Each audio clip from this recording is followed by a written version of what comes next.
O'zbekistonda pensiya va nafaqa oladigan fuqarolarga ajoyib xushxabar. Dekabr oyida siz uchun hozirgina ajoyib xushxabarlar tarqaldi.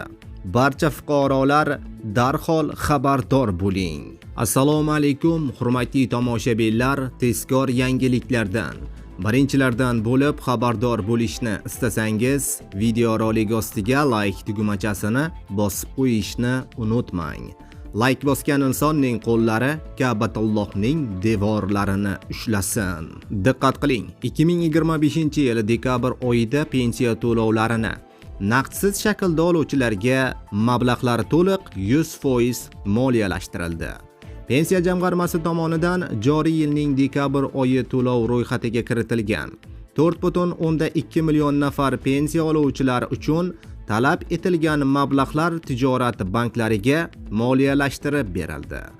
O'z navbatida, pensiya to'lovlarini naqd pulsiz shaklda oluvchi 3,7 million nafar yoki pensiya oluvchilarning 88% fuqarolarning bank kartalariga mablag'lar to'liq yuklab berilishi ta'minlandi. Amaldagi qonunchilik talablariga muvofiq pensiya pullarini naqd shaklda oluvchilarga pensiya pullari 4-dekabrdan 27-dekabr sanalarigacha tasdiqlangan grafiklar asosida Xalq bankining sayyor kassalari tomonidan yetkazib berilishini ma'lum qilamiz, deyiladi pensiya jamg'armasi xabarida. Shuningdek, 2026-yildan maosh va pensiyalar oshirilishi ma'lum qilindi. Iqtisodiyot va moliya vazirligi 2026-yil uchun davlat budjeti himoyasini ommaga taqdim etdi. Mazkur hujjatda kelgusi yildan ish haqqi, pensiya, stipendiya va nafaqalar oshirilishi uchun 6 trillion so'm ajratilishi belgilangan. Ushbu mablag' xizmatlar narxining oshishi va yangi ish o'rnining yaratilishi bilan bog'liq xarajatlarni ham o'z ichiga oladi.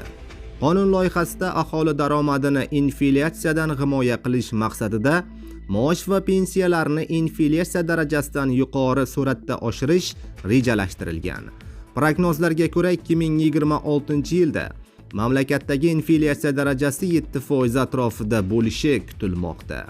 Vazirlik hisob-kitoblariga ko'ra, davlat xizmatchilarining maoshi 1% ga oshirilsa, qo'shimcha ravishda 1,69 trillion so'm talab qilinadi.